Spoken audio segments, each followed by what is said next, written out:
இன்றும் பிரியமானவர்களே, ஆண்டவர் நம் மத்தியில் தங்கி இருந்து என் அக்கினியை உன் மீது நான் அனுப்புவேன் என்று வாக்குத்தத்தம் பண்ணுகிறார். ஆண்டவருடைய அக்கினியின் நிறைவை இன்று பெற்றுக்கொள்ள நாம் வந்திருக்கிறோம், எதிர்பார்ப்போடு வந்திருக்கிறோம். ஆண்டவருடைய நிறைவு நம்மை நனைக்க போகிறது, நனைத்து கொண்டு இருக்கிறது. அவர் அக்கினி பெரியது, உன்னதமானது, விசேஷித்தமானது. நம் ஆண்டவர் அக்கினியின் தேவனாய் இருக்கிறார். நாம் லூக்கா 3:16 வாசிக்கிறோம். இயேசு பரிசுத்த ஆவியினாலும் அக்கினியினாலும் உங்களுக்கு ஞான ஸ்நானம் கொடுப்பார் என்று யோவான் ஸ்நானகன் சொல்லுகிறார்.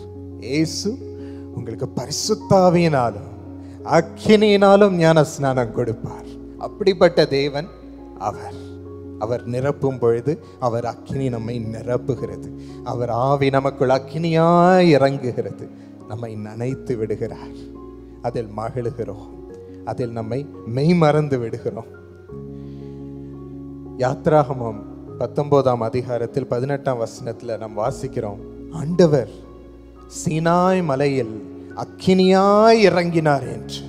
அப்பொழுது அந்த மலையே புகை பிடித்து எரிந்தது, மலை முழுவதுமே புகையினால் நிரம்பினது. அவ்வளவு அவர் இறங்கும் பொழுது அக்கினியாய் மகத்துவமாய் அந்த மலையின் மீது இறங்கினார். ஆண்டவர் இறங்கும் பொழுது அப்படி அக்கினியாய் இறங்குகிறார். அவர் அக்கினியின் தோற்றம் உடையவராய் இருக்கிறார். பிரியமானவர்களே, யாத்ராகமம் 24:17 வாசிக்கும் பொழுது, கர்த்தரின் மகிமை பட்சிக்கிற அக்கினியை போல் காட்சியளித்தது என்று ஜனங்கள் பார்த்து சொன்னார்கள். கர்த்தருடைய மகிமையை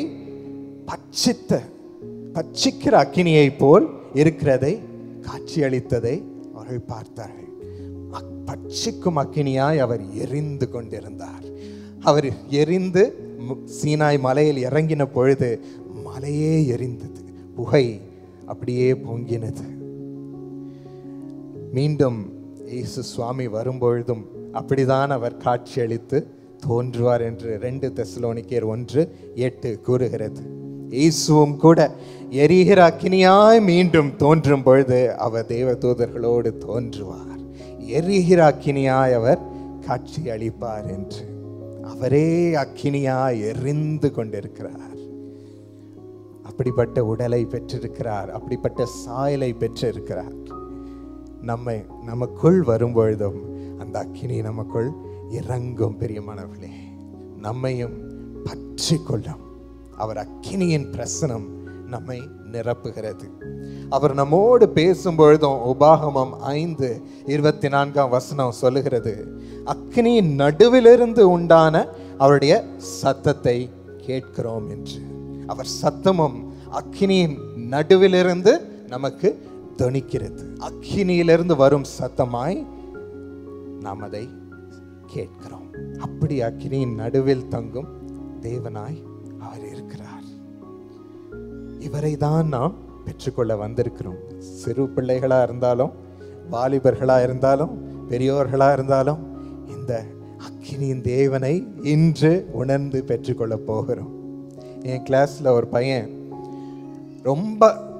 அவன் வந்த புதுசுல ஏதோ ஒரு ஊர்ல இருந்து வந்த ஒரு ஊர்கார பையனா இருந்தான். ரொம்ப ஃபுல்லா அக்னியினால் நிரம்பின ஒரு பையனா இருந்தான். பயங்கரம் அவனுக்கு இருந்த வைராக்கியம் இருந்தது. நாம் இருக்கிறதுலே சிறந்தவனா இருக்கணும், நான் தான் டாப்பா இருக்கணும், யாரும் என்ன மேற்கொள்ள முடியாதுன்னு படிப்புல அவ்வளோ வெறி பெற்றவனாக இருந்தான். எப்பவும் டீச்சர் கேட்டா முதல்ல அவன் கை தான் தூக்குவான். டீச்சர் எனக்கு தெரியும் பதில், முன்னாடி கிளாஸ்ல ஃபர்ஸ்ட் ரோல உட்காந்துருப்பான்.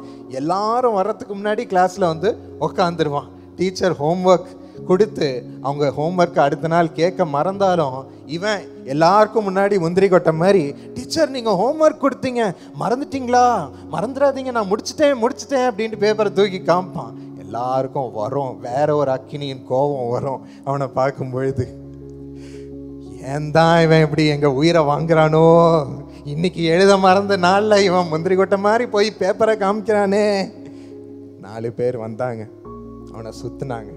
பிரேக் டைம்ல, டேய் நீ பண்றதெல்லாம் சரியில்லை, ரொம்ப குதிக்கிற, இப்படி குதிச்சனா நீ நிலைக்க மாட்டேங்க, நீ வா காலையில் லேட்டாக எங்களோட வா, காலேஜை சுற்றி பார்த்தோமா, இங்கே இருக்கிற பொண்ணுங்களை சுற்றி பார்த்தோமா, நல்லா லஞ்சில் சாப்பிட்டோமா, நல்லா பேசினோமா, வெறும் பாஸ் பண்ணோமா, வீட்டுக்கு பஸ்ஸில் ஏறி போனோமான் இருக்கணும். வேறு ஒன்றும் உன் கூட இருக்கக்கூடாது, வேறு ஒன்றும் நீ பேசக்கூடாது, வேறு ஒன்றும் நீ இது பண்ணக்கூடாதுன்னு மிரட்டினாங்க. அவங்களோட சுற்ற ஆரம்பித்தான்.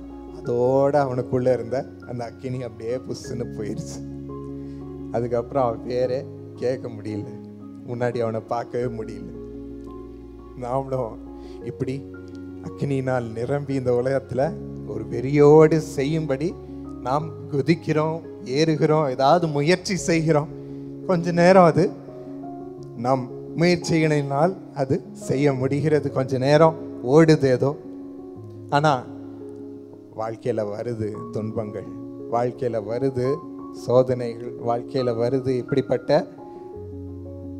வாலிபர்கள், இப்படிப்பட்ட மோசமானவர்கள் வந்து நம்மை மிரட்டி எல்லா அக்கினியும் புஷ்ஷுன்னு போகும்படி அப்படியே அணைத்து விடுகிறார்கள். எங்கு போனது, எப்படி ஆயிட்டேன் என்று நாம் சிந்தித்து யோசிக்கிறோம். ஆகாயிலும் 1-2 அந்த அதிகாரங்களில் நாம் அதை தான் தேவன் சொல்வதை காண்கிறோம். என் ஜனங்களே, உங்களுக்கெல்லாம் நீங்கள் எவ்வளோ அருமையான வீடுகளை கட்டி கொண்டீர்கள், ஆனால் என் வீடோ இப்பொழுது மோசமான நிலைமையில் இருக்கிறது. யாரும் அதை குறித்து நினைவாகவே இல்லையே, யாரும் அதை கட்டுவதற்கு முன் வரவே இல்லையே, எவ்வளோ இடிந்து போயிருக்கிறது என்று பாருங்கள். உங்கள் வீடெல்லாம் அழகான தோற்றமாக இருக்கிறது, என் வீடோ இடிந்து பாழாய் கிடக்கிறது.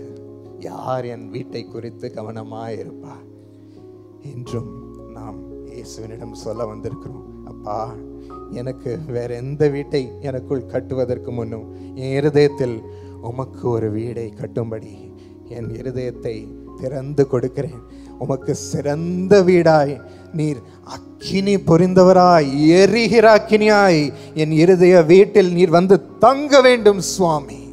அந்த எரிகிற பட்சிக்கும் அக்கினியை எப்பொழுதும் நான் உணர்ந்து இந்த உலகத்திற்கு பயப்படாமல், இந்த உலக வார்த்தையினால் நிற்காமல், இந்த உலக சோதனைகளினால் மடிந்து போடாமல் நான் முன் சென்று கொண்டே ஓட வேண்டும் சுவாமி, எனக்குள் இறங்கும் என்று நாம் அவர் காலில் விழுந்து எரியும் அக்கினியின் தேவனிற்கு முன் பதறி நம்மை சமர்ப்பிக்க வந்திருக்கிறோம். பிரியமானவர்களே, அவர் சாதாரணவர் அல்ல. நாம் கண்டபடி மலையே எரிந்து புகை பிடித்த அக்கினியின் பிரசன்னத்தை நிறைந்த தேவனாய் இருக்கிறார். அவர் உன்னதர், பயங்கரமானவர். அவரிடம் நாம் விளையாட முடியாது. ஆண்டவருக்கு ஒரு சிறந்த இடம் என்று நாம் கட்டுவேன் என்று நம் இருதயத்தை திறந்து கொடுப்போம். அதே தேவன் மகிழ்ந்து நம் இருதயத்தில் வீடு கட்டப்பட்டு தங்கி நம்மை அங்கிருந்து ஆசீர்வதிப்பார். அப்பொழுது உங்கள் வீடெல்லாம் தானாக அழகாக இயேசுவே கட்டுவதை நீங்கள் பார்ப்பீர்கள். நீங்கள் எந்த முயற்சியினாலும் போட்டு கஷ்டப்பட்டு பாடுகள் மத்தியில், வர தடைகள், வர சவால்கள் மத்தியில் நீங்கள் பாடுபட்டு கட்ட வேண்டிய அவசியமே இல்லை. இயேசு இங்கு செல், இதை செய் என்று சொல்வார், நடத்துவார், கதவை திறப்பார். நீங்கள் உள் சென்று அவர் ஆசீர்வாதம் நிரம்பிய பாதையை நீங்கள் பார்ப்பீர்கள். நெய்யாய் பொழிந்து உங்களை நடத்தும் பாதையை கண்கூடாய் பார்ப்பீர்கள். கஷ்டப்பட வேண்டிய அவசியம் இல்லை. பிரியமானவர்களே, இன்று அவரை சுமந்து செல்வோம். அக்கினியின் தேவனை சுமந்து செல்வோம். அவர் அக்கினி இன்று நமக்கு என்ன செய்ய போகிறது? முதலாவது, ஆண்டவரின் பதில்கள் அக்கினியின் அடையாளங்களாய் பரலோகத்திலிருந்து நம் வாழ்க்கையில் இறங்க போகிறது.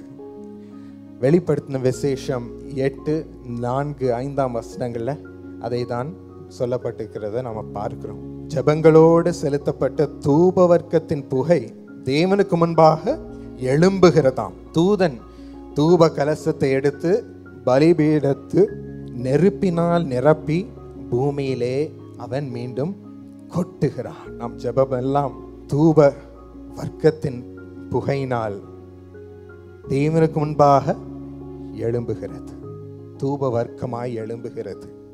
தேவதூதன் அதையெல்லாம் எடுத்து பலிபீடத்தில் நெருப்பினால் அதை நிரப்புகிறான். அதை அவன் பூமிக்கு எரிகிறான். ஆண்டவருடைய பதிலாய் நம்மிடம் வந்து சேருகிறது. அக்கினியாய் பதில் வந்து நம்மிடம் சேருகிறது. இதை நாம் 1 ராஜாக்கள் 18ஆம் அதிகாரத்தில் ஒரு சம்பவத்தில் பார்க்கிறோம். அந்த தேசத்தில் மிகுந்த வறட்சி ஏற்படுகிறது. மழையே இல்லாமல், ஒன்றும் மலராமல், செழிக்காமல் வறட்சி அந்த தேசத்தில் இருக்கிறது. அப்பொழுது எலியா தீர்க்கதரிசி ஜனங்களை எல்லாம் கூட்டி ராஜாவையும் வர சொல்லி அவன் சொல்லுகிறான், நீங்கள் எல்லாரும் இன்று ஒரு முடிவு செய்ய வேண்டும். 2 மனதாய் நீங்கள் வாழ முடியாது. உங்கள் தேவனையும் நோக்கி கொண்டு உலகத்தையும் நோக்கி கொண்டு நீங்கள் வாழ முடியாது. இன்று ஒரு முடிவு செய்யுங்கள். உங்கள் தேவனை கர்த்தராய் நீங்கள் எடுத்துக்கொள்ளுங்கள், உங்கள் இருதயத்தில் ஏற்றிக்கொண்டு பின்பற்றுங்கள், அப்பொழுது ஆசீர்வாதம் தேடி வரும் என்று சொன்னார். அப்பொழுது ஜனங்கள் எல்லாரும் இது என்ன சொல்லுகிறார், இதெல்லாம் நடக்குமா என்று ஒரு சவால் விட்டார் எலியா. சரி, காளைகளை எடுத்துட்டு வாங்க. நான் 2 காளையும், ராஜாவே உம்முடைய மந்திரக்காரர்கள் ஒரு காளையையும் அவர்கள் வெட்டி பலி செலுத்தட்டும், என்ன நடக்குதுன்னு பார்க்கிறோம் என்று ஒரு சவால் விட்டார். காளையை துண்டு துண்டாய் வெட்டி போட்டார். நெருப்பு செலுத்தாமல் அவர் வெட்டி போட்டார். எல்லா விறகுகள் மேல வெட்டி போட்டார். அவர் சரி, நீங்கள் முதலாவது அந்த காளையை வெட்டி போட்டு அங்கு நெருப்பு வரும்படி நீங்கள் மந்திரம் பண்ணுங்கள் என்று சொன்னார்.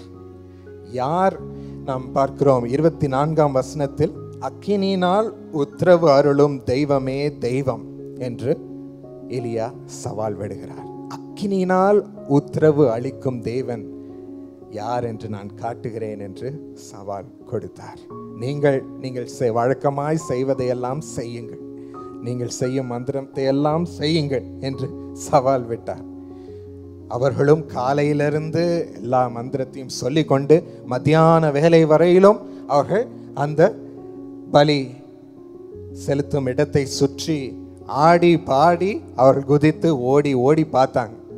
ஒன்றும் உத்தரவே வரல. எங்களுக்கு உத்தரவு செலுத்தோ என்று கத்தினார். அவர்கள் சொல்லி சொல்லி பாடி பாடி அவர்கள் ஓடினார்கள். அப்பொழுது எலியா சொன்னார், ஒருவேளை உங்க சத்தம் பத்தலை போல, இன்னும் அதிகமாக கத்தி பாருங்க, மேபி அப்போ ஒர்க் ஆகும்.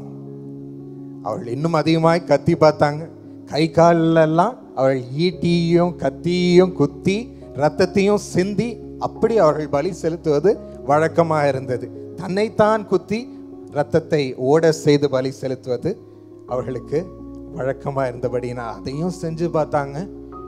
ஒரு உத்தரவும் அங்கு வரவில்லை. அவர்கள் எல்லாரும் நடுங்கினார்கள், வெட்கப்பட்டார்கள்.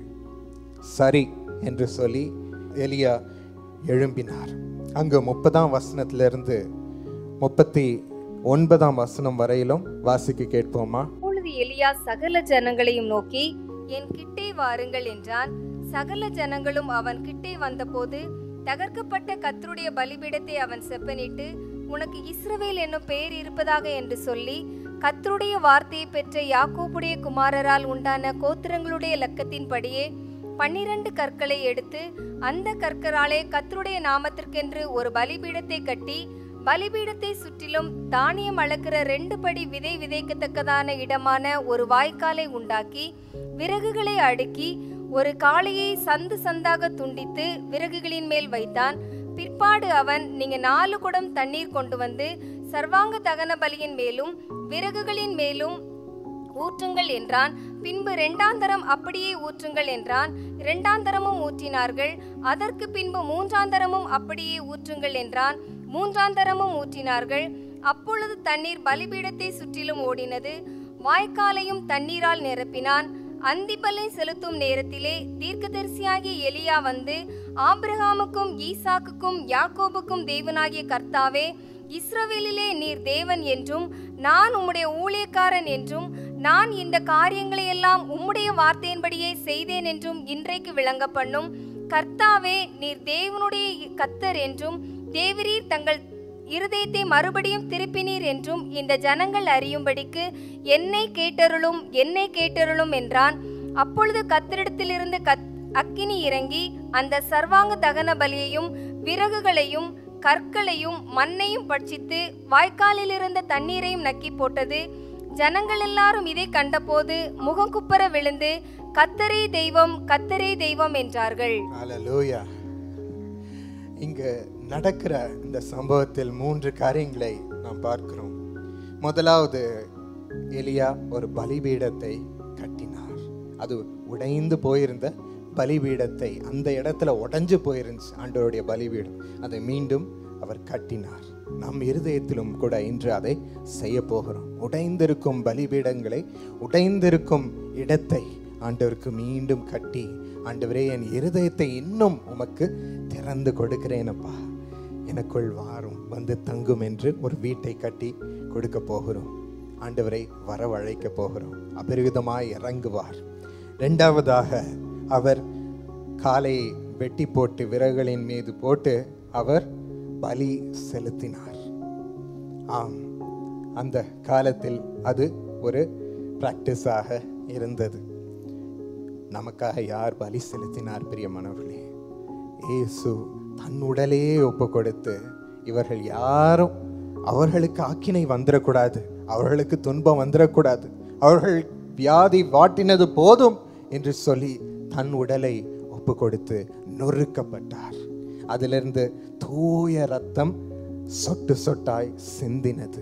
ரத்தமெல்லாம் அவரை விட்டு கரைந்து போகும் நிலை வரையிலும் அது சொட்டினது. அதையெல்லாம் அவர் கொடுத்தார். அந்த இரத்தத்தை தான் இன்று நாம், ஆண்டவரே உம்முடைய இரத்தத்தை எனக்காக சிந்தி எனக்கு ஜெயத்தை பெற்று கொடுத்தீரே சுவாமி. அப்பா, இந்த இரத்தத்தினால் நான் கழுவப்படுகிறேன், இந்த இரத்தத்தினால் உம்மோடு இணைக்கப்படுகிறேன் சுவாமி. அப்பா, உம்முடைய உடலை கொடுத்ததன் மூலம் அப்பா என் உடல் அடி வாங்க வேண்டிய அவசியமில்லை, துன்பப்பட வேண்டிய அவசியமில்லை. என்னை உம்முடைய தழும்புகளால் சுகமாக்குகிறீர் சுவாமி, அதற்கு நன்றி என்று சொல்லி அவர் உடலிற்கும் இரத்தத்திற்கும் நாம் நன்றி செலுத்துவோம். அப்பொழுது நாம் பாவமெல்லாம் மறையும், இருளெல்லாம் மறையும், இருக்கும் பலவீனங்களை எல்லாம் எடுத்து போட்டு ஆண்டவர் சுகத்தை ஆண்டவர் அபரிவிதமாய் அருளுவார். நமக்கு இருக்கும் துன்பங்களை எல்லாம் நீக்கி போடுவார் ஆண்டவர். அதற்கு பலியானார் பிரியமானவர்களே. அதை நினைவு கூர்ந்து நம் ஜெபத்தில் 2வதாக ஆண்டவரிடத்தில் நன்றி செலுத்துவோம், அதில் பங்கு கொள்வோம், இரத்தத்தை நாம் பெற்றுக்கொள்வோம், அவர் உடலை பலியிட்டதற்கு நன்றி செலுத்துவோம். 3வதாக என்ன செஞ்சார்? அவர் தண்ணீரால் கூடையாக நிரப்பினார். 4 கூடை நிரப்புங்கள், 2 தடவை நிரப்புங்க, 3வது தடவையும் நிரப்புங்க என்று சொல்லி கூடையா தண்ணியை அந்த நீர்க்காலில் நிரம்பும்படி, எல்லாத்தையும் நனையும்படி அவர் நிரப்ப சொன்னார். தண்ணீர் ஜீவ தண்ணீராக இருப்பது நமக்கு இன்று தேவனுடைய ஆவி, தேவனுடைய பரிசுத்த ஆவியானவர் இயேசு சுவாமி நமக்கு கொடுத்திருக்கிறார். அவரால் நீங்கள் கூடையாக நிரம்புங்கள் பிரியமானவர்களே. தேவனே, உம் பரிசுத்த ஆவியானவர் தான் என்னை பலப்படுத்த முடியும், என்னை வழிநடத்த முடியும், என்னை ஜெபிக்க வைக்க முடியும் சுவாமி. அவர் இல்லாமல் எனக்கு உம்முடைய சித்தம் என்ன என்றே அறியாமல் நான் வெறும் கத்தி கொண்டிருப்பேன். வெறும் இவர்களை போல நான் அந்த பலிபீடத்தை சுற்றி நான் ஓடிட்டே இருப்பேன். என்னுடைய ரத்தத்தை சிந்த வேண்டியதாக இருக்கும், என்னுடைய எல்லா வியர்வையும் சிந்த வேண்டியதாக இருக்கும். உம்முடைய சித்தம் என்ன என்று அறியாமல் நான் பாட்டு கத்திக்கிட்டே இருப்பேன் சுவாமி. உமக்கு எரிச்சலாக தான் அது செல்லுகிறது ஆண்டவரே. அப்படி இல்லாமல் உம்முடைய பரிசுத்த ஆவியானவரின் நிறைவு எனக்கு வேண்டும். அவர் சொல்லி கொடுக்கும் உம்முடைய சித்தம், உம்முடைய தீர்மானம், அது என் இருதயத்தில் நான் அறிய வேண்டும் சுவாமி. அதை வைத்து எனக்கு ஜெபிக்க உதவி செய்யும். உம்முடைய ஆவியினால் நிரம்பி ஜெபிக்க, அந்த சந்தோஷத்தினால் நிரம்பி ஜெபிக்க எனக்கு கிருபை தாரும் என்று நாம் அவரினால் நம்மை நிரப்பிக்கொள்ள போகிறோம். தைரியமா நீங்க கேளுங்க. ஆண்டவருடைய ஆவியினால் உங்களை, ஜீவ தண்ணீரினால் உங்களை நிரப்புவார். இன்று ஆண்டவர் அதை செய்ய போகிறார். கடைசியாக அங்கு எலியா சொன்னார் 36, 37 வசனங்களையும், இஸ்ரவேலிலே நீர் தேவன் என்றும் நான் உம்முடைய ஊழியக்காரன் என்றும் நான் இந்த காரியங்களை எல்லாம் உம்முடைய வார்த்தையின்படி செய்தேன் என்றும் இன்றைக்கு விளங்க பண்ணோம் சுவாமி. அதற்கு உம்முடைய பதில் இறங்கட்டும். நீர் என் தேவன் என்றும் நான் உம்முடைய ஊழியக்காரன் என்றும் நீர் சொன்னபடி, நீர் இந்த வார்த்தையின்படி செய்தேன் என்றும் இன்றைக்கு இதை விளங்க பண்ணும். இரண்டாவதாக, நீர் தேவனாகிய கர்த்தர் என்றும் தேவரீர் தங்கள் இருதயத்தை மறுபடியும் திருப்பினீர் என்றும் இந்த ஜனங்கள் அறியும்படிக்கு என்னை கேட்டருளும். எல்லா ஜனங்களும் நீர் அவர்கள் இருதயத்தை திருப்பும்படி, நீர் தேவன் என்று அறியும்படி, முதலாவது நான் உம்முடைய ஊழியக்காரன், எனக்குள் தங்கியிருக்கிறீர் என்று அவர்கள் அறியும்படி, அவர்களும் உம்முடைய அடையாளங்களை பார்த்து உம்முடைய மகத்துவத்தை அறிந்து கொள்ளும்படி இதை செய்யும். உம்முடைய மகிமைக்காக இந்த காரியம் நடக்கட்டும் என்று நாம் ஜெபித்து ஒப்பு கொடுக்க வேண்டும். பிரியமானவர்களே, அப்பா எனக்குள் தங்கியிருக்கிறேன் என்று இந்த உலகத்தில் காண்பியும். அப்பா நீர் இந்த ஜனங்களுக்கு உம்மை காண்பிக்க வேண்டும் என்று இந்த காரியத்தை எனக்கு நிறைவேற்றும் என்று நாம் ஜெபிப்போம். எந்த காரியமாக இருந்தாலும் அப்படி இயேசு அந்த பதில் மூலமாக இந்த உலகத்திற்கு தெரிவிக்கப்பட வேண்டும், அவர் நாம மகிமைப்பட வேண்டும் என்று, அப்படிப்பட்ட பயங்கரமான காரியம் நடக்கணும் என்று ஜெபிப்போம். இயேசு சுவாமியினுடைய மகத்துவம் அந்த உலகத்துக்கு தெரிவிக்கப்படணும்னா சாதாரண காரியத்தில் அவர்கள் அறிந்து கொள்ள முடியுமா? அசாதாரணமான விசேஷித்த காரியங்கள் தான், அற்புதங்கள் தான் அங்கு நடக்கும். பெரிதான பதில் தான் உங்களுக்கு வந்து சேரும். அதன் மூலமாக தானே அவருடைய மகத்துவத்தை அறிந்து கொள்கிறார்கள். இப்படி அவர் மகிமைப்பட வேண்டும் என்று நீங்கள் ஜெபித்தால் பெரிய காரியங்களை நீங்கள் பார்ப்பீர்கள். ஆண்டவரே நான் திருப்திப்பட்டா போதும், என்னுடைய நாம பெருமைப்பட்டா போதும் என்று ஜெபித்தா நமக்கு ஏற்ற மாதிரி இத்தனோண்டு காரியம்தான் நடக்கும். ஆனால் ஆண்டோடைய நாமம் எனக்கு கிடைக்கிற பதில் மூலம் இந்த உலகம் போற்றணும், அவர்கள் உம்முடைய மகத்துவத்தை அறிந்து கொள்ள வேண்டும் என்று கேட்போம். ஆண்டவர் செய்யும் காரியம் இதுவரையிலும் உலகம் கண்டறியாத காரியமாக இருக்கும். அப்படிப்பட்ட பதில் வந்து இறங்கும். அப்பொழுது நாம் பார்த்தோம், இதையெல்லாம் செய்த பொழுது அக்கினி இறங்கினதை அனைத்து ஜனங்களும் கண்கூடாய் பார்த்தார்கள். தேவனிடத்திலிருந்து அக்கினி இறங்கி எல்லாவற்றையும் பட்சித்தது. அங்கு போட்ட காளை, அங்கு போட்ட விறகுகள், அந்த நீர்க்கால்களின் தண்ணீரை எல்லாம் நக்கி போட்டது என்று நாம் வாசிக்கிறோம். எல்லாவற்றையும் அது நக்கி போட்டது, ஒன்றுமே இல்லாதபடி. அப்படிப்பட்ட பயங்கரமான அக்கினி வந்து நிரப்பினது. சும்மா அங்கே ஒரு சின்ன லேசான அக்கினி எரியலை, விறகுகள் மேலே கொஞ்சம் அக்கினி பற்றி எரியலை, எல்லாத்தையும் நக்கி போட்டது, ஒன்றுமே இல்லாதபடி மறைய செய்தது. ஆண்டவர் செய்யும் பொழுது காரியங்கள் அப்படிதான் பயங்கரமாக இருக்கும். எல்லாரும் பார்ப்பாங்க, இவன் வேலையில் இப்படி திண்டாடிட்டு இருந்தான், இந்த அளவுக்கு ஆண்டவர் ஆசீர்வதித்து உயர்த்திட்டாரே என்று. அப்படிப்பட்ட அடையாளங்கள் உங்கள் வாழ்க்கையில் நடக்கும்படி அக்கினியின் பதில் இறங்கும். பிரியமானவர்களே, ஆண்டவர் செய்யும் காரியம் அப்படி பயங்கரமாக இருக்கிறது. இதை நீங்கள் நம்ப கஷ்டப்படுகிறீர்களா? எனக்கு நடக்குமா என்று நம்ப நீங்கள் யோசிக்கிறீங்களா? ஆண்டவர் இது நடப்பதை காட்டுவார். உங்களுக்கு போகும் பொழுது அற்புதங்கள் அடையாளங்களையும் சுமந்து செல்வது உறுதி. பிரியமானவர்களே, அதில் மகிழ்ந்து களி கூறுங்க. எலியாவின் தேவன் நம் மத்தியில் இருக்கிறார். இதை அவர் செய்த பொழுது எல்லா ஜனங்களும் முகங்குப்புற விழுந்து கர்த்தரே தெய்வம், கர்த்தரே தெய்வம் என்று அவர்கள் கத்தி அவரிடம் சமர்ப்பித்து அவரை பெற்றுக்கொண்டார்கள். அப்பொழுது உடனே வறட்சிக்கு பதில் பெருமழை பெய்யும்படி எலியா ஜெபித்து மழையை கொண்டு வந்தார். வறட்சி முடிந்து இந்த தேசம் செழிக்க ஆரம்பித்தது. பாருங்கள், இயேசுவிற்கு ஒரு இடம் கட்டும் பொழுது நாமும் செழிக்கிறோம், நம் வீடு செழிக்கிறது, நம் காரியங்கள் எல்லாம் செழித்து ஓங்குகிறது. பிரியமானவர்களே, அதற்கு போராடி தனிமையாய் முயற்சி செய்ய வேண்டிய அவசியமே இல்லை. இனி அவரை சுமந்து செல்லுங்க, அக்னி தேவனை சுமந்து செல்லுங்க, மகிழ்ச்சி ஆக்குவார். ஆண்டவர் பதில் இறங்கும்படி செய்வார். என்னிடம் ஒரு பெண் சொன்னார்கள், எனக்கு ஜெபித்து கொள்ளுங்கள், எனக்கு வீட்டில் நான் என்ன செஞ்சாலும், என் கணவராக இருக்கட்டும், என் மாமனார் மாமியாராக இருக்கட்டும், யாராக இருந்தாலும் அவர்களிடமிருந்து ஒரு சமாதானமும் இல்லை. நான் எதை செஞ்சாலும் குறை சொல்லிக்கிட்டே இருக்கிறாங்க, குறை கண்டுபிடிச்சிக்கிட்டே இருக்கிறாங்களே, என்னை ஏதாவது குத்தி சொல்லிக்கிட்டே இருக்கிறாங்களே. நான் முடிஞ்ச அளவு செய்கிறேன், முடிஞ்ச அளவு நான் அவர்களுக்கு நன்மை செய்கிறேன், அவங்களுக்கு உதவி செய்கிறேன், அவங்கள பார்த்துக்கிறேன், பராமரிக்கிறேன், அன்பு செலுத்துகிறேன். ஆனால் என்னை எப்பொழுதும் குறை சொல்லி கொண்டே இருக்கிறாங்க. நிம்மதியே இல்லை, நரகம் போல இருக்கிறது என் வாழ்க்கை. எனக்கு அதான் ஜெபித்து நிலை மாறுமா என்று ஜெபியுங்கள் என்று கேட்டுக்கொண்டார்கள். நரகம் போல் நம் வாழ்க்கை இந்த உலகத்தில் இருக்கலாம் பிரியமானவர்களே. இப்படி தான் நாம் தாங்க முடியாமல் இந்த உலகத்தின் அக்கினிகள் நம்மை சூழ்ந்திருக்கலாம், நம்மை பட்சிக்கும்படி வரலாம். பிசாசு முயற்சி செய்யும் காரியமே நம் இருதயத்தை நாசமாக்குவது, நம் இருதயத்தை நிம்மதியை எடுத்து போடுவதற்கு, நம் விசுவாசத்தை எல்லாம் நாம் நல்லா இருப்போ ஆண்டவரனை உயர்த்தி வைப்பார் என்ற அந்த விசுவாசத்தை நாசம் பண்ணுவதே அவனுடைய குறிக்கோளாக இருக்கிறது. அதற்காகவே அவன் செய்யும் செயல்கள் பயங்கரமாய் இருக்கிறது பிரியமானவர்களே. 1 யோவானிலோ 4:4 வசனங்களையும் நாம் வாசிக்கிறோம். பிள்ளைகளே, நீங்கள் தேவனால் உண்டாயிருந்து அவர்களை ஜெயித்தீர்கள், ஏனெனில் உலகத்தில் இருக்கிறவனிலும் உங்களில் இருக்கிறவர் பெரியவராயிருக்கிறார். இந்த உலகத்தில் உள்ள அக்கினியை காட்டிலும் உங்கள் தேவனுடைய அக்கினி பயங்கரமாக இருக்கிறது என்று அறியீர்களா என்று இந்த வசனம் நம்மை பலப்படுத்துகிறது. இது உண்மை பிரியமானவர்களே.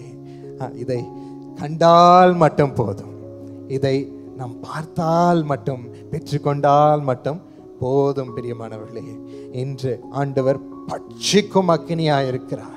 அவரை நீங்கள் பெற்றுக்கொள்ளும் பொழுது இந்த துன்பங்களின் மத்தியில் அவரை நீங்கள் தேர்ந்தெடுத்து, ஆண்டவரே உம்முடைய அக்கினி எனக்குள் எரியட்டும் சுவாமி, அது போதும், நான் எல்லாவற்றையும் மேற்கொள்வேன் என்று எடுத்துக்கொள்ளும் பொழுது வேதத்திலே நாம் காண்கிறோம், அவர் எதிரிகளான சத்துருக்களை எல்லாம் ஆண்டவருடைய அக்கினி பட்சித்தது என்று, ஒன்றுமில்லாமல் நிர்மூலமாக்கினது. அப்படி அவர் அக்கினி எரிகிறது. நமக்கு எதிர்த்து வரும் அனைத்து காரியத்தையும் அந்த அக்கினி பட்சிக்கும். அப்படி உங்களுக்குள்ள அந்த அக்கினி எரிந்து தங்கும் பிரியமானவர்களே. இன்றும் வரும் உலகத்தின் அக்கினி எல்லாம் என்ன செய்கிறது? நாம் உலகத்தில் வைத்திருக்கும் அந்த பற்று, உலகத்தில் வைத்திருக்கும் வேர்கள், உலகத்தின் மீது வைத்திருக்கும் நம்பிக்கை, இதையெல்லாம் அது பட்சிக்கிறது. இதைத்தான் அது அப்படியே ஒண்ணுகிறது, வேறொன்றும் அது செய்யலை. அதையெல்லாம் நாசமாக செய்கிறது நமக்குள். அதனால் நமக்கு எல்லா பலனையும் இந்த உலகத்தில் மேலே வச்சிருக்கிற நம்பிக்கையெல்லாம் இழந்துடுறோம், பலனையெல்லாம் இழந்துடுறோம். பணத்தின் மீது வைத்திருக்கும் நம்பிக்கையெல்லாம் இழந்துடுறோம். தன்னுடைய பலத்தின் மீது வைத்திருக்கும் நினைவுகளை எல்லாம் அப்படியே இழந்துடுறோம். ஐயோ எனக்கு எல்லா பலனும் போச்சு அப்படின்ட்டு துயரப்பட்டு உட்காந்துடுறோம். ஆனால் அப்பொழுதுதான் தேவனுடைய அக்கினி நமக்குள் எரிகிறது.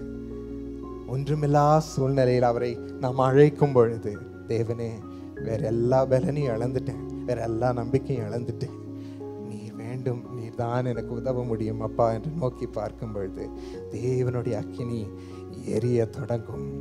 அப்படியே அவர் உங்கள் இருதயத்தை பலப்படுத்துவார். ஷாத்ராக் மேஷாக் ஆபேத்நேகோவையும் அங்கு நடமாடும் பொழுது ஒரு உலக அக்கினியும் தொட முடியாதபடி அங்கு 4வது நபராக தேவன் தோன்றி அவர்களோடு நடமாடினார். அந்த அக்கினிக்கு வல்லமே இல்லாம போயிடுச்சு, வல்லமே இல்லாமல் போயிடுச்சு. உங்கள் மீதும் உலக அக்கினிக்கு வல்லமே இல்லாமல் போகும். ஏனென்றால் நீங்கள் தேவனுடைய பிள்ளைகள், எரியும் அக்கினியை உங்களுக்குள் பெற்றிருக்கிறவர்களா இருக்கிறீங்க. அதனால தான் ஒவ்வொரு நாள்லையும் இந்த அக்கினியை உங்களுக்குள் எரிய பண்ணுங்க. ஆண்டவரே எனக்குள் இன்று எரியும் சுவாமி, நீரே ஜீவனுள்ள தேவனா இருக்கிறீர், மரணம் எனக்கு ஒன்றும் செய்ய முடியாது, மரணத்தின் இந்த உலகத்தின் காரியங்கள் ஒன்று தொட முடியாது சுவாமி. ஆண்டவரே உம்முடைய அக்கினி எனக்குள் எரிந்து என்னை உயிர் வாழ செய்யட்டும், உமக்குள் நான் மகிழ்ந்து பலப்படட்டும், எதை குறித்து நான் சோகப்படவே மாட்டேன் சுவாமி, நீர் பார்த்து கொள்வீர் என்று உம்மை நம்பி என் வாழ்க்கையை ஒப்பு கொடுக்கிறேன் என்று நம்மால் சொல்ல முடியும் பிரியமானவர்களே. கடைசியா பிரியமானவர்களே, இந்த அக்கினி நமக்கு அக்கினியின் அபிஷேகத்தை பெற்றுக்கொள்ளும்படி செய்கிறது. அக்கினியின் அபிஷேகமாய் ஆண்டவர் நமக்குள் இறங்குகிறார். இன்று அப்படிதான் நம்மை நிரப்பி அவர் அபிஷேகம் நமக்குள் இறங்கும்படி நம்மை ஒப்பு கொடுக்க போகிறோம். லூக்கா 3:16 நாம் இன்று பார்த்தோமே, இயேசு நம்மை பரிசுத்தாவினாலும் நம்மை அக்கினியினாலும் ஞானஸ்நானம் கொடுக்க வருகிறார் என்று நாம் பார்க்கிறோம். அப்படியே என்று செய்ய போகிறார். அப்போஸ்தலர் 2 நாம் அங்கு ஒரு சம்பவத்தை பார்க்கிறோம். ஆண்டவருடைய சீஷர்கள் எல்லாம் ஆண்டவர் சிலுவையில் மரித்து உயிர்த்தெழுந்து அவர்களை விட்டு சென்ற பொழுது, பரலோகத்திற்கு சென்ற பொழுது, அவர்கள் எல்லாம் துக்கத்தோடு இருக்கும் சூழ்நிலையில், யார் இனி எங்களோடு தங்குவார் என்று இருக்கும் சூழ்நிலையில், அப்பொழுது திடீரென்று ஒரு பெருங்காற்றின் சத்தம் கேட்டுச்சு. அந்த சத்தம் அந்த இடத்தை முழுவதும், அந்த அறையை முழுவதும் நிரப்பினது. அப்பொழுது அந்த சீஷர்கள் அனைவரும் ஆண்டவருக்குள் அவர் அபிஷேகத்தினால் நிரம்பி அவர்கள் தன் நாவை அவர்கள் கண்ட்ரோல் எல்லாம் விட்டு மெய் மறந்து அபிஷேகத்தினால் நிரம்பி அந்நிய பாஷைகளில் பேசுவதை நாம் காண்கிறோம். அப்போஸ்தலர் 2:3 அக்கினிமயமான நாவுகள் போல பிரிந்திருக்கும் நாவுகள் அவர்களுக்கு காணப்பட்டு அவர்கள் ஒவ்வொருவர் மேலும் வந்து அமர்ந்தது என்று சொல்லப்பட்டிருக்கிறத பார்க்கிறோம்.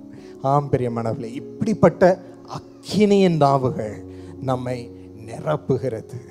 நம் நாவுகள் அல்ல, நம் பாஷைகளே அல்ல, நம் துயரத்தின் பாஷைகளை எல்லாம் மறந்துடுறோம், நம் தோல்வியின் பாஷைகளை எல்லாம் மறந்துடுறோம். அங்கு பரிசுத்தாவினுடைய அபிஷேகம் நம்மை நிரப்பும் பொழுது நாம் அந்நிய பாஷைகளை தேவனிடம் பேச ஆரம்பிக்கிறோம். அவரிடம் சந்தோஷத்தின் பாஷையை பேச ஆரம்பிக்கிறோம். அவரிடம் வல்லமையின் பாஷையை பேச ஆரம்பிக்கிறோம். அவரிடம் புது பாஷையை பேச ஆரம்பிக்கிறோம். ஆண்டவரே, நீர் என்னை உயிர் வாழ செய்வீர் என்று அந்நிய பாஷைகளில் தேவனிடம் பேச ஆரம்பிக்கிறோம். அப்போ நம் பழைய பாஷைகளை எல்லாம் மறந்து வல்லமை பெற்று தேவனுக்குரிய காரியங்களை நாம் பேச ஆரம்பிக்கிறோம். அப்படிதான் நாம் பலவீனங்களை எல்லாம் மேற்கொள்ள முடிகிறது.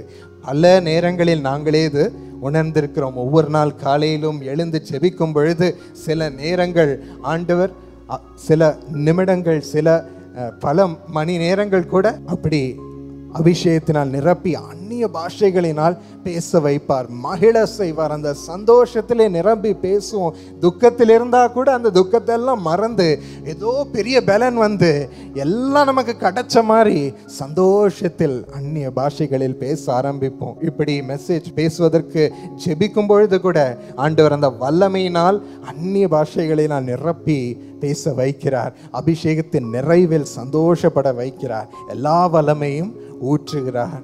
துக்கத்தோடு இருக்கும் நேரங்களிலும் ஆண்டவர் இப்படி தூக்கி சுமக்கிறார். பிரியமானவர்களே, உங்களுக்கும் இந்த பெரிய உன்னதமான அனுபவத்தை கொடுக்க வந்திருக்கிறார். அந்நிய பாஷைகளினால் நிரம்பி ஆண்டவரிடம் துக்கத்தின் வார்த்தைகளே அல்ல, தோல்வியின் வார்த்தைகளே அல்ல, பயத்தின் வார்த்தைகளே அல்ல, ஆண்டவர் வல்லமையின் வார்த்தைகளை நீங்கள் கம்பீரமாக எழுந்து பேசும்படி, அபிஷேகத்தின் நிறைவினால் பேசும்படி செய்வார். இன்று அதற்கு ஆண்டோடைய அக்கினியின் அபிஷேகம் நம்மை நிரப்ப வந்திருக்கு. அதே போல இந்த அக்கினியின் அபிஷேகம் நம்மை ஆண்டவர் கரங்களில் பயன்படுத்தும்படி நமக்கு ஆண்டோடைய வல்லமையும் கொடுக்க வருகிறது. அக்கினியின் அபிஷேகத்தினால் நிரப்பி இன்று முதல் கரம் பிடித்து மற்றவர்களுக்கு பயனுள்ளவர்களாக, அவர்களுக்கு ஜெபிக்கிறவர்களாக, அவர்களுக்கு நீங்கள் உதவுகிறவர்களாக, அவர்களை தூக்கி சுமக்கிறவர்களாக ஆண்டவர் உங்களுக்கு அபிஷேகத்தை ஊற்றுகிறார். அவர்களிடம் நீங்கள் பேசி அவர்களை எழுப்பும் அதிகாரத்தை, ஜீவ வார்த்தைகளை உங்களுக்கு ஆண்டவர் நீங்கள் பேசும் பொழுதெல்லாம் தந்து அவளுக்கு பயனுள்ளவர்களாய் உங்களை வைக்க இப்பொழுது தயாராக இருக்க செய்கிறார். ஆண்டவர் உங்களை ஆயத்தம் பண்ணி கொண்டிருக்கிறார். பிரியமானவர்களே, அதற்கு இந்த அக்கினி அபிஷேகத்தை இன்று நாடி கேட்க போகிறோம். இப்படிதான் ஆண்டவருடைய அக்கினி இன்று நமக்குள் இறங்கும்படி ஆண்டவர் ஆசீர்வதிக்க வந்திருக்கிறார். அதனால் எத்தனை பேர் ஆண்டவரே, இந்த அக்கினியின் எரியும் தேவனாய் இருக்கிறீர் சுவாமி, எனக்குள் இறங்கும் அப்பா, உம்மால் என் இருதயம் கட்டப்பட வேண்டும், என் வாழ்க்கை கட்டப்பட வேண்டும், எல்லா ஆண்டவரே உம்முடைய அக்கினியினால் என் வாழ்க்கையை கட்டும் சுவாமி. அடையாளங்களை காண்பியும், அக்கினியின் அடையாளங்களை என் வாழ்க்கையில் காண்பியும், அற்புதங்களை என் வாழ்க்கையில் காண்பியும் சுவாமி. எலியாவிற்கு செய்தது போலவே என் வாழ்க்கையிலே அடையாளங்களை காண செய்யும். நீர் எரிகிற அக்கினியா இருக்கிறீர் என்ற அடையாளத்தை காண்பியும் சுவாமி. அப்பா, இந்த உலகத்தை மேற்கொள்ளுகிறவர் நீர் சுவாமி. எனக்குள் அப்படியே செய்யும், என் இருதயத்தையும் கட்டும் சுவாமி. என்னையும் உம்முடைய அபிஷேகத்தினால் நிரப்பி பயன்படுத்தும் என்று சொல்லி நம்மை சமர்ப்பித்து கேட்போமா?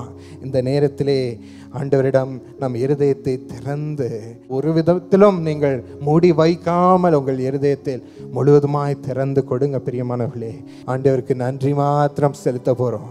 We are only going to thank him. ஆண்டவருடைய பிரசனம் ஏற்கனவே நம் இருதயத்தில், இந்த வார்த்தையை நீங்கள் விசுவாசமாய் வாங்க வாங்க வாங்க ஆண்டவர் ஏற்கனவே இருதயத்தில் இறங்க தொடங்கி இருக்கிறார்.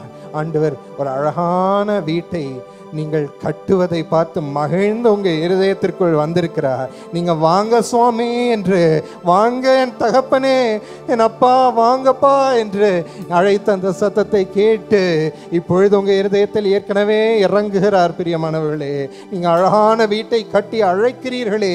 அப்பா, என் அசுத்தமான என்னுடைய காரியங்களை எல்லாம் விலக்கி போடும் என்று கேட்கிறீர்களே. ஆண்டவர் அந்த சத்தத்தை கேட்கிறார். பிரியமானவர்களே, அப்பா, உம்முடைய பிள்ளைகளுக்கு தேவையில்லா எல்லா காரியத்தையும் அகற்றி போடும்படி உம்முடைய ரத்தம் அவளை கழுவட்டும். அப்பா, அப்பா, நீர் அவர்களுக்காக சிந்தின அந்த தூய ரத்தம் எங்கள் மீது தெளித்து கொள்ளும், பிள்ளைகள் மீது தெளித்து கொள்ளும். இந்த இருதயத்தை சுத்திகரியும். அப்பா, எல்லாம் புதிதாகட்டும்.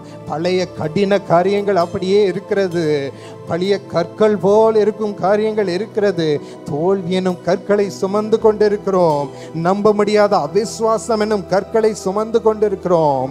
அடிப்பட்ட கற்களை நாங்கள் சுமந்து கொண்டிருக்கிறோம். வலி அனுபவித்த கற்களை சுமந்து கொண்டிருக்கும் உடைய பிள்ளைகளை நோக்கி பாரும். அப்பா, எவ்வளோ வேதனைப்பட்டிருக்கிறாங்க, எவ்வளோ ஆண்டவரே இந்த வியாதிகள் அவர்களை அலை கிழித்திருக்கிறது, எவ்வளோ பிசாசு அவர்கள் வாழ்க்கையை நிர்மூலமாக்குறதை அவர்கள் பார்த்திருக்கிறார்களே. அப்பா, பிசாசு அவர்களை அப்புறப்படுத்துறதை அவர்கள் உணர்ந்திருக்கிறார்களே.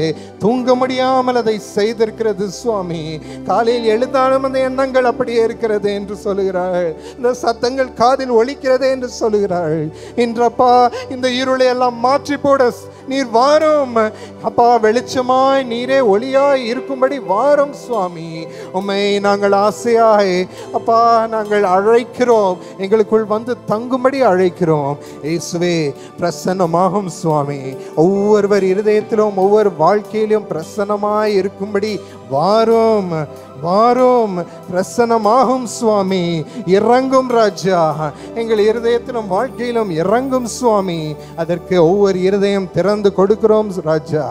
இப்பொழுது நீர் இறங்குவீராக. ஆண்டவரே, ஜீவ தண்ணீரா எங்களுக்குள் பாய்ந்து வாரும். உம்முடைய பரிசுத்த ஆவியானவர் எங்களுக்கு வேண்டும் அப்பா. அவர் இல்லாமல் எங்களுக்கு பலனே இல்லை.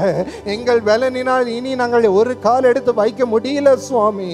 எங்க குடும்பத்துக்கு எதையும் செய்ய முடியல, எங்க வேலையில எதையும் செய்ய முடியல, எங்க திருமணத்தில் நன்மை காண முடியல சுவாமி.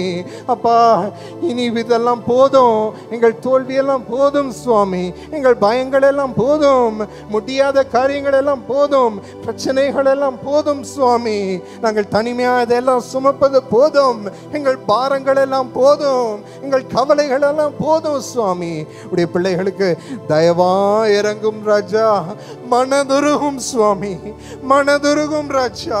சிலுவையிலும் பிள்ளைகளுக்காகவே எல்லாவற்றையும் சகித்து பாடுபட்டீர். நான் அலை கிழிக்கப்படட்டும் என்று முற்கிரீடத்தை எல்லாம் அனுபவித்தீர் சுவாமி. சிலுவை தூக்கி சுமந்து அறையப்பட்டு ஆணி பாய்ந்த கரங்களை நீர் காட்டுகிறீரே சுவாமி. இதெல்லாம் உனக்காக என்று சொல்லி சகித்தீரே ராஜா. கால்களில் ஆணி, கரங்களில் ஆணி. அப்பா, அப்படியே பேசாமல் தொங்கினீரே, அனுபவித்தீரே. தேவனால் இருந்தாலும் பர்ச்சிக்கும் அக்கினியாய் எரிகிற அக்கினியாய் இருந்தாலும் உம்மை தாழ்த்தி இதையெல்லாம் அனுபவித்தீரே. பிள்ளைகள் ஒன்றும் பாடுபடக்கூடாது என்று நீங்கள் பாடுபட்டீரே சுவாமி. நன்றி நன்றி என்று மாத்திரம் நாங்கள் சொல்லுகிறோம். நன்றி என்று சொல்லுகிறோம். நன்றி என்று சொல்லி எங்களே சமர்ப்பிக்கிறோம். இந்த தேவனிடம் சமர்ப்பிக்காம வேற யார்கிட்ட எங்களை கொடுக்க போறோம் சுவாமி? நம்பிக்கையா உம்மிடம் கொடுக்கலாம் ராஜா. எங்க இருதயத்தை ஒரு முறை ஏற்றுக்கொள்ளும் அப்பா. எங்க இருதயத்தை ஏற்றுக்கொள்ளும். சிறு பிள்ளைகள் அவர்கள் இருதயத்தை கொடுக்கிறார்கள், அதை ஏற்றுக்கொள்ளும். ஏசப்பா எனக்குள் வாரும் என்று சொல்லி கேட்கிறார்களே, அவள் இருதயத்தில் இறங்கும் அப்பா. எங்கள் கரத்தை பிடித்துக் கொள்ளும். நீர் இல்லாமல் நாங்கள் வாழ எங்களுக்கு விருப்பம் இல்லை ராஜா, விருப்பம் இல்லை. அறிக்கை செய்யுங்கள் பிரியமானவர்களே, உங்க ஆசையை காண்பியுங்கள். இயேசு சுவாமியே நீர் வேண்டும் என்று சொல்லி கேளுங்கள். இப்பொழுது ஆண்டவர் மனதுருகுகிறார், உங்கள் இருதயத்தை ஆராய்ந்து பார்க்கிறார். ஆண்டவர் இப்பொழுது இறங்குகிறார். உங்கள் ஜெபங்களுக்கு பதிலை கொடுக்கும்படி அக்கினியின் தேவன் அக்கினியின் பதிலை அனுப்புகிறார். Thank you Jesus. பரிசுத்த ஆவியானவர் முதலாய் இறங்குகிறார். அக்கினியான அபிஷேகம் இறங்குகிறது.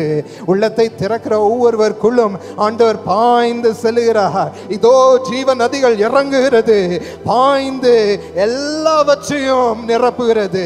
அப்படியே ஜாடி ஜாடியாக கூடை கூடையாக நிரம்பி தண்ணீரில் இறங்குகிறது. பரிசுத்த ஆவியானவர் நிறைவை பெற்றுக்கொள்ளுங்க பிரியமானவர்களே. தேவாவியின் நிறைவை பெற்றுக்கொள்ளுங்க. ஜீவ தண்ணீரை பெற்றுக்கொள்ளுங்க.